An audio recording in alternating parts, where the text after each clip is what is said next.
Bienvenue sur Mathiam c'est Paname, bienvenue sur ma chaîne, petite chaîne de débrief, petite chaîne d'avant-match et d'après-match, sur le Paris Saint-Germain, exclusivement, parce que les autres clubs, je m'en fous. On est d'accord, c'est parti.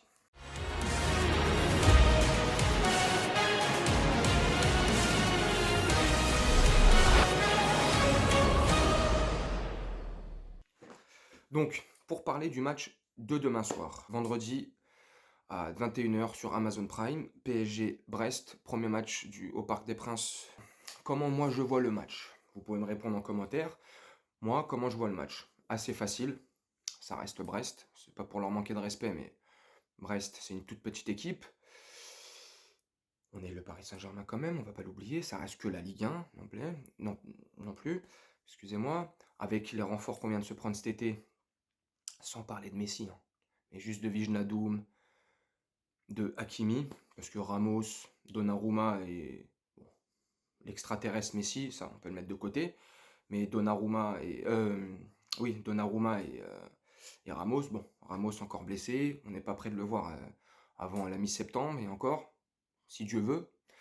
Donnarumma, moi, ce que j'en pense moi personnellement, je préfère 10 fois plus Navas, encore plus avec la saison qu'il nous a faite l'année dernière. Si on finit pas quatrième ou cinquième, et je pèse mes mots, du championnat cette saison, là, fin de saison dernière, on finit 5-6e, s'il n'y a pas Navas. Je me suis répété. Donc voilà, à part Donnarumma et Ramos, mais Hakimi et Wijnaldum, attention, attention, c'est du très très lourd, du très très lourd. Donc je pense que déjà rien que cet apport-là, ça va être du lourd. Maintenant, qu'est-ce que je pense du match de demain? Demain, pour moi, ça va être un match assez facile.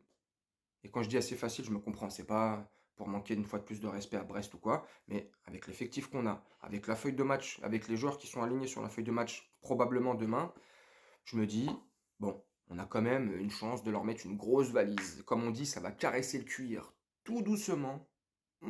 Ça va jouer au ballon tranquillement.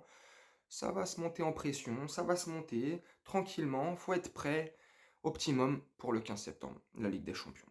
Donc pour la composition de demain, d'après l'équipe, on est jeudi, le match c'est demain à 21 h. D'après l'équipe, le 11 titulaire, Navas, Hakimi, Kipembe, Danilo et Diallo. Herrera, Draxler, Mbappé et Icardi. Donc je vous l'ai mis dans le désordre, vous ferez le quintet dans l'ordre. Hein. Mais les 11 titulaires, logiquement, probablement à 80%, c'est celui-ci. Donc voilà quoi, donc ça va être je pense un match assez facile, assez simple.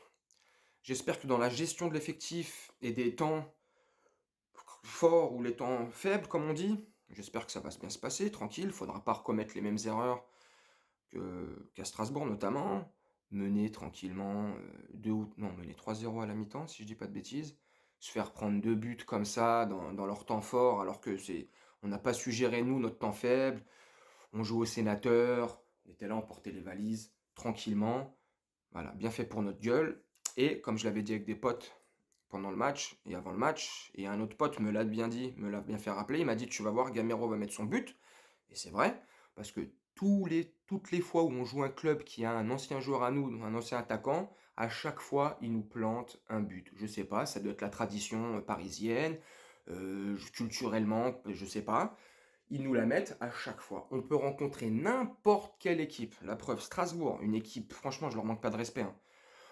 Voilà, à part leur stade qui est magnifique, ils ont un putain de supporters, l'équipe en elle-même, c'est pas non plus forichon, ça fait pas rêver, comme on dit. Ah là, franchement, c'est parce qu'on n'a pas joué. Voilà, on a reculé, on s'est dit 3-0, tranquille, c'est Strasbourg, on est chez eux à la Méno, c'est la Méno si je dis pas de bêtises. Non, c'est pas comme ça que ça marche. Non, moi ce match-là, j'aurais kiffé qu'on mette un 8-9-0, 10-0, je m'en bats les steaks. J'en ai rien à faire. On a une équipe là, avec les 5 recrues là, les Marvel qui nous ont mis cet été là. On a une équipe, les gars, euh, Marvel d'ici. Le logo, on peut l'enlever, on peut mettre le logo de Marvel. Non, non. Ouais, moi depuis 2002, 2003, 2004, les Galactiques du Real, et même 2004, même si j'aime pas ce club de merde, L'attaque du FC Barcelone quand ils gagnent leur Ligue des Champions en 2004, avec en attaque notamment Messi, Eto'o et Ronaldinho, si je dis pas de bêtises. Waouh, ça c'était une sacrée équipe. Et le Real, le grand galactique du Real de ces fameux débuts 2000, aucune équipe ne m'avait fait rêver comme Paris m'a fait rêver. Donc, je suis bien content d'être supporter du Paris Saint-Germain, je suis du bon côté, je suis bien placé. Mais tant bien même, je serais un autre supporter. Je me dirais, purée, les supporters de Paris, ils ont quand même de la chance parce que les Parisiens, là, le Qatar Saint-Germain, ils nous gâtent bien. Hein. Tous les milliards qu'ils arrivent à endosser là, légalement ou illégalement, hein, on ne va pas non plus se mentir, notre argent il tombe pas du ciel, hein, la construction des stades pour la coupe. Bref, ça c'est autre chose, c'est différent. Mais voilà, là, pour revenir à ce que je disais, c'est une équipe galactique, une équipe extraordinaire, une équipe, à part notre latéral gauche, à part un latéral gauche, je pense qu'on a une sacrée équipe, j'allais dire un gros mot. Qu'on a une putain d'équipe, je vais le dire, ouais, une putain d'équipe. Parce que franchement, à part le latéral gauche, et tant bien même si Bernat revenait, ça fait plus d'un an qu'il n'a pas joué, même s'il arrive à revenir et tout, je pense pas qu'il va faire des gros matchs. Donc à part la défense à gauche, on est magnifique. Kimpembe Marquis, Navas ça bouge pas, Hakimi à droite, allez, tant bien même. On arrive à mettre derrière nous, à gauche, Bernat, il arrive à retrouver son gros niveau, son machin. Ok, le milieu de terrain les gars. Si Verratti il est chaud bouillant, s'il est chaud bouillant comme il a été chaud là pendant un mois avec l'Italie, ils ont gagné la Coupe d'Europe. Il est bon. À côté de lui, on lui met Wijnaldum. Et si Gay, il arrive à retrouver le niveau qu'il avait il y a 1 ou 2 ans, si je dis pas de bêtises, le premier match de Ligue des Champions qu'on fait contre le Real de Madrid, où là il fait une masterclass, où les ballons il les prend de partout, on a l'impression qu'il y a 2 Kanté sur le terrain. Et j'exagère pas. Hein. On avait l'impression que c'était un Kanté numéro 2. Le mec était bouillant. Donc je me dis, si on arrive à retrouver ce milieu-là, enfin, si on arrive à retrouver du moins la forme de Gay, la constance de Gay, Verratti, s'il arrive à sortir les doigts, d'où je pense, il arrive à se mettre pendant une saison, comme il a dit Messi, en conférence de presse, il a dit, cette année, il faut que ça soit la meilleure possible. Bah les gars, ok. Mbaboulard, là, il va sortir son boulard, il va sortir ses doigts aussi de son et il va commencer à, boum, y aller. Un petit mot pour Kylian. Kylian, ça engage que moi, hein, les propos que je tiens sur cette chaîne, sur Macam, c'est Paname, ça engage que moi. Mes propos à moi. J'ai ma façon de penser, j'ai ma liberté d'expression. Tous les Parisiens, les youtubeurs fans du PSG qui ont des chaînes, je citerai pas les noms, il y en a beaucoup.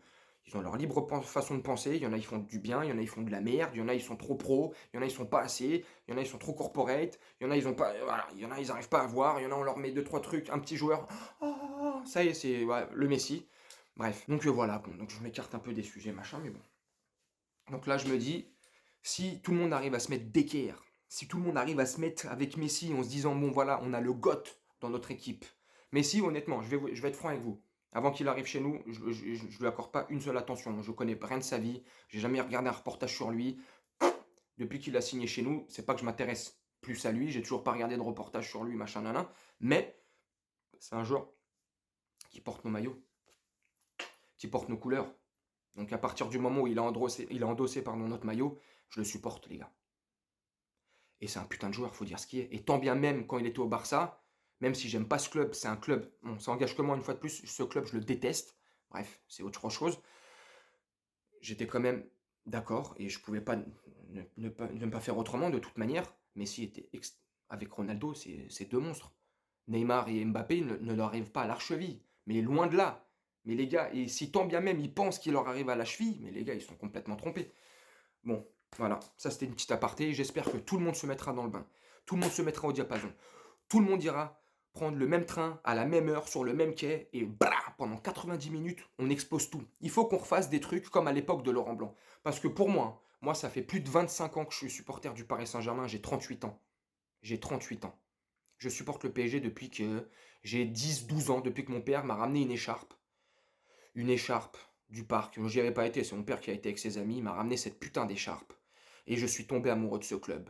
J'ai regardé quelques semaines après qu'il était revenu ce soir-là avec cette écharpe, cette fameuse écharpe. Il y avait la finale de la Coupe de France dans ces eaux-là, je sais plus les années exactes, mais bref, j'ai commencé à regarder l'un de mes premiers matchs de foot parce que avant c'est pas que je m'y intéressais pas, bref, je vais pas raconter ma vie et je tombais amoureux de ce club. Donc ce club je le connais très bien, je suis fan, je kiffe, c'est mon club et on va gagner.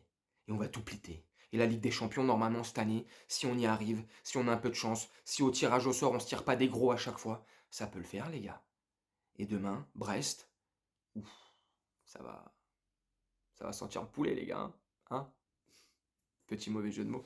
Non, mais voilà, ceci étant dit, j'espère que cette première vidéo sur Makam Sepanam, cette petite nouvelle chaîne que je lance parce que voilà, je regarde beaucoup de débriefs de. Bon, allez, pour les citer, Saïs Panam, Parisien 88 débrief, Romain parle du PSG. Il y en a beaucoup d'autres. Voilà, je vais pas tous vous citer. J'en regarde beaucoup. Mais je me suis dit, ça fait des mois et des mois, j'ai envie de me lancer moi aussi. Je suis très fan du PSG, je suis très passionné par le Paris Saint-Germain. C'est un club que je porte dans mon cœur. C'est un club que quand on critique, ça me fait mal. C'est comme une petite femme, voilà. C'est ma maîtresse. Et donc voilà, donc je me suis dit, bah, je vais lancer la mienne. J'avais déjà cette chaîne YouTube, ça fait à peu près, je sais pas, une dizaine d'années que j'ai cette chaîne. Je n'ai rien fait avec, je vais créer cette chaîne comme ça. Donc là, je me suis dit, bon, allez, c'est parti, on va se lancer. Donc voici ma première vidéo, ne me jugez pas trop, et puis tant bien même si vous me jugez, laissez vos trucs dans l'espace commentaire, que ce soit des insultes, des critiques positives ou négatives, des critiques constructives. Lâchez-vous, mettez un pouce bleu, likez, commentez, partagez s'il vous plaît. Bon, ça fait un peu prostitué de faire ça, mais bon, on n'a pas le choix, hein, si on veut que ça soit un minimum vu. Et puis j'espère que cette première vidéo vous aura plu. Voilà, ça c'était la vidéo d'avant-match au Parc des Princes. Et en espérant qu'il y en ait plein d'autres. Je bégaye un peu, je bafouille, pardonnez-moi, hein, c'est parce que voilà, je suis encore novice dans cet exercice. Voilà, donc je ferai aussi le débrief d'après-match. Hein, j'essaierai de faire minimum 2 vidéos par semaine. Une vidéo d'avant-match, une vidéo d'après-match. Et puis s'il y a de l'actualité, s'il y a du mouvement, s'il y a des trucs qui concernent le Paris Saint-Germain, ou encore là, vu qu'on jusqu'au 31 minuit, on est dans la fenêtre des transferts, voilà, vous tenir au courant, machin. Je suis pas le seul, hein, il y a beaucoup de youtubeurs, les infos, les machins, Google, Internet, tout ce que vous voulez. Mais à ma manière, avec mon charisme, enfin, du moins je l'espère, ma façon d'être, vous apporter des choses un peu plus différentes, même si finalement, à force, on se ressemble tous sur YouTube, on est tous les mêmes youtubeurs, on fait des petits trucs, des machins, il y a juste notre différence et notre physique, notre faciès qui change, mais bon, voilà. J'espère que cette vidéo vous aura plu, et j'espère qu'on se retrouve très bientôt sur Makam Sepanam. Ciao.